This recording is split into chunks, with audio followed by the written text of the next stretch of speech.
Romans built in 200 AD. To the right of us here, this is Tower Hill. The white stone building is the Port of London Authority, with the statue of old Father Thames up there. And these are all war memorials here for merchant seamen who fought and died in the First and the Second World Wars. And then ahead of us here is the oldest church in London.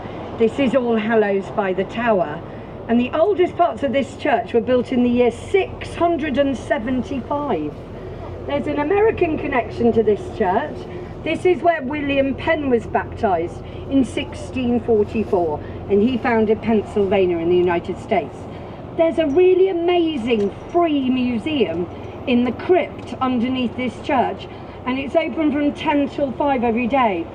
And you'll see this little stone steps, and you're going to be thinking, well, it can't be much down there, and you'd be wrong, because when you go down these little stone steps, they're quite small and narrow, you'll see 2nd century Roman pavements, pavements, and there's a 6th century Saxon arch, lots of interesting objects to see, and tiny little underground chapels, and one of them is the Chapel of the Knights Templar.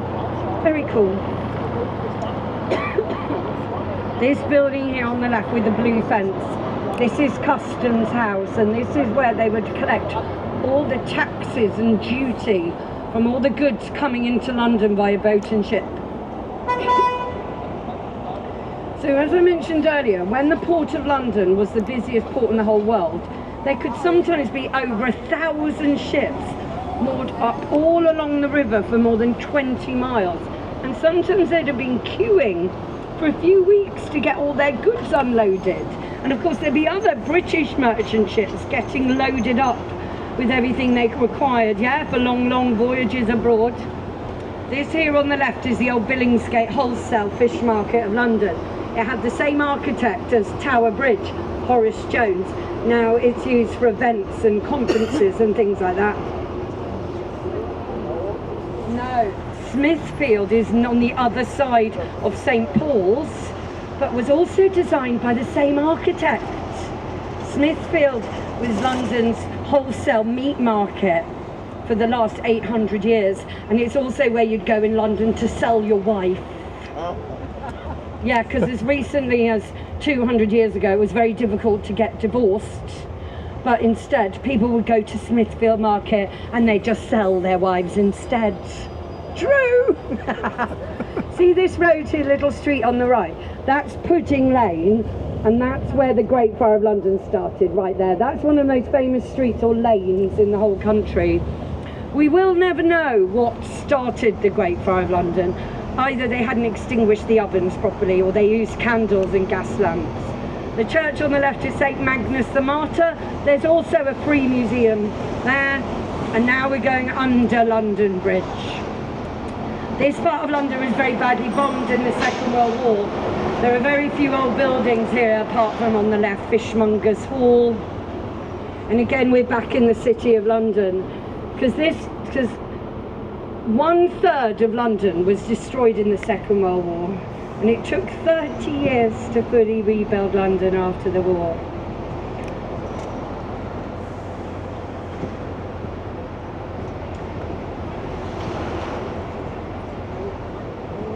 We had to borrow all the money from America, didn't we? It was only finished bringing it back in the late 90s.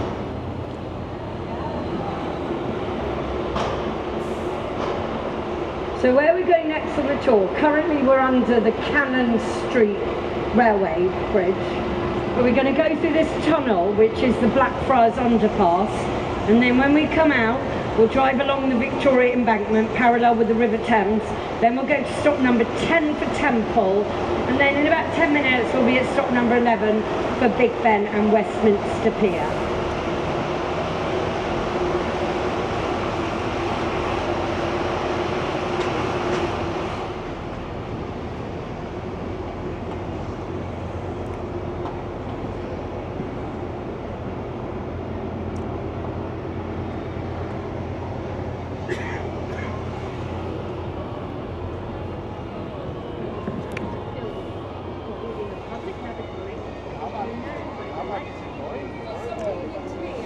No,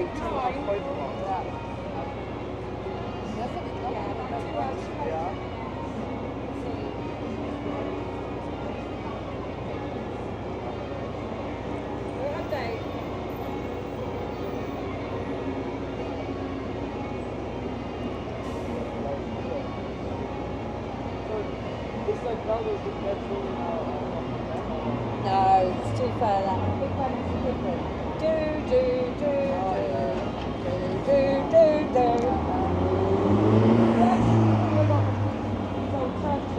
They have bell ringers, and they practice at the different churches, often on Sunday. So, yeah.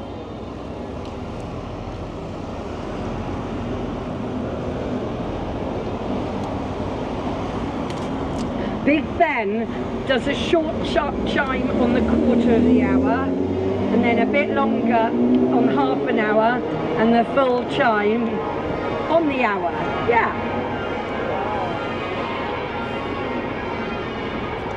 You know, when we had the King's coronation last year, and you know they rang all the church bells in the country after the King and Camilla were crowned, and I thought that was so cool.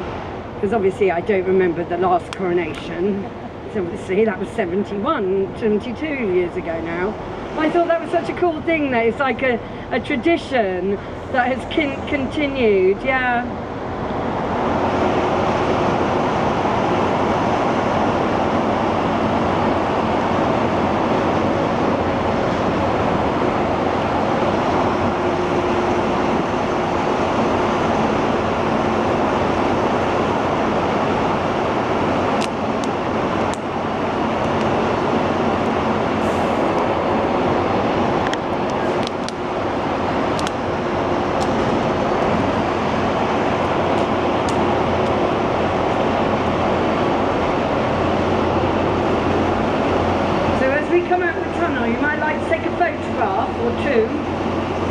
You, there's a nice view of the Shard with the Millennium Footbridge, and that's the Tate Modern again on the other side.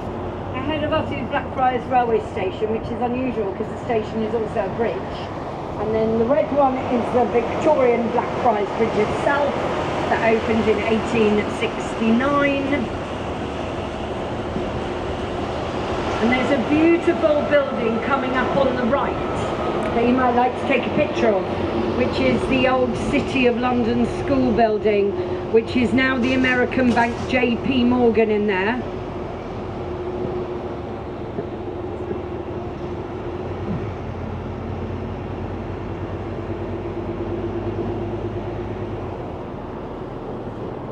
So this is the Victoria embankment that we are on here. Underneath this street are the Victorian sewers that were built simultaneously as the London Underground. And then here on the right is this historic College of Law. It's called the Inns of Court, and this is when people train to be barristers. So over here it's the barristers who stand up in court and they present the cases to the judge and jury. Isn't this a beautiful campus? And there are several buildings here that are over 400 years old. Now you see the two dragons here?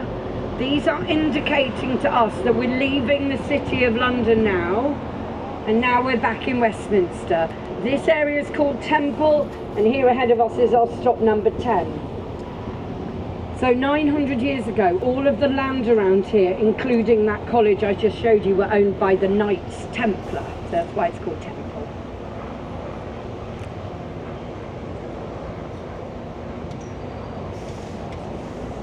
No.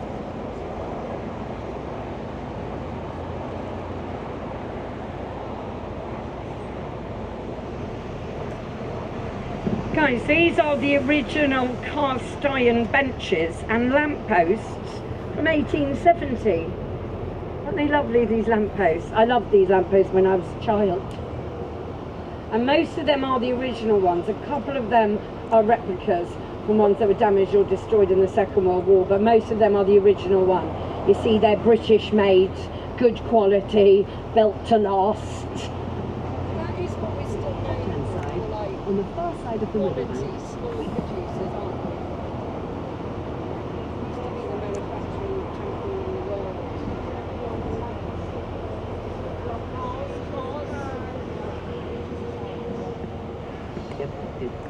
see ahead of us here, this is Waterloo Bridge, the Ladies' Bridge of London that some of us went over at the beginning of the tour.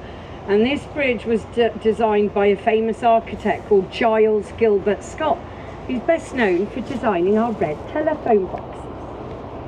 And his father, George, was a prolific architect who designed 800 buildings in this country.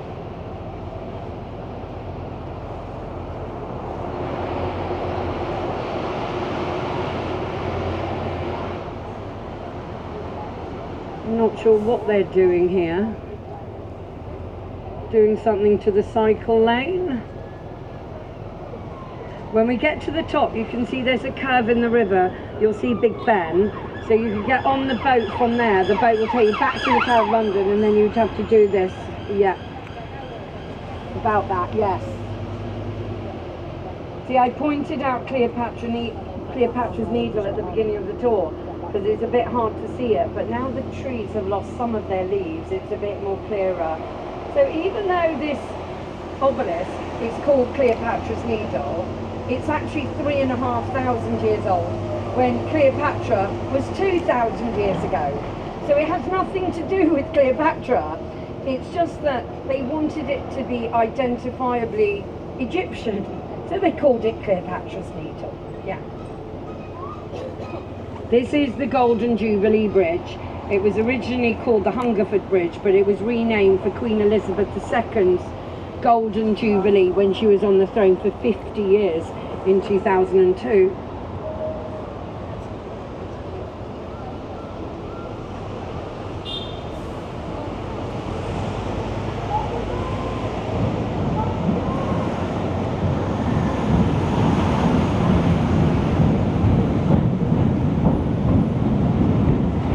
So you can hear that this connects Charing Cross Station on this side of the river with Waterloo Station on the other side. There are nice views as you walk over this bridge.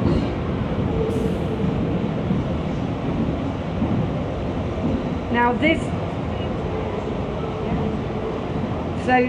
December, the London Eye will be 25 years old.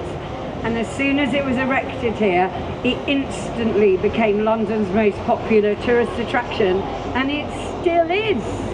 It only actually takes 35 minutes to move around it, because it moves slowly at 0.6 miles an hour. And there are 32 viewing pods. Each one represents a different borough or district in London, and each one holds 25 people. Now this pub boat here on the left is the Tattershall Castle. It's an institution of London. You could have a nice Sunday roast there. If I wasn't working, that's what I would do. And you'll see lots of war memorials around here, because to the right of us here is our Minister of Defence building, which we call the MOD, and these are all different war memorials here in their garden. And then you'll see as we move forward, next door to the MOD on the right is New Scotland Yard. You'll see the famous revolving sign.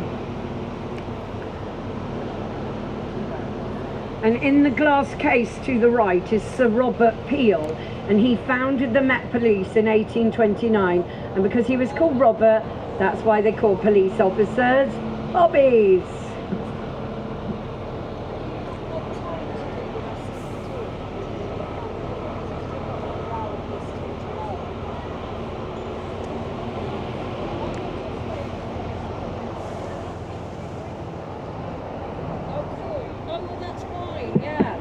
So this is stop number 11, Big Ben and Westminster Pier. I'll be back.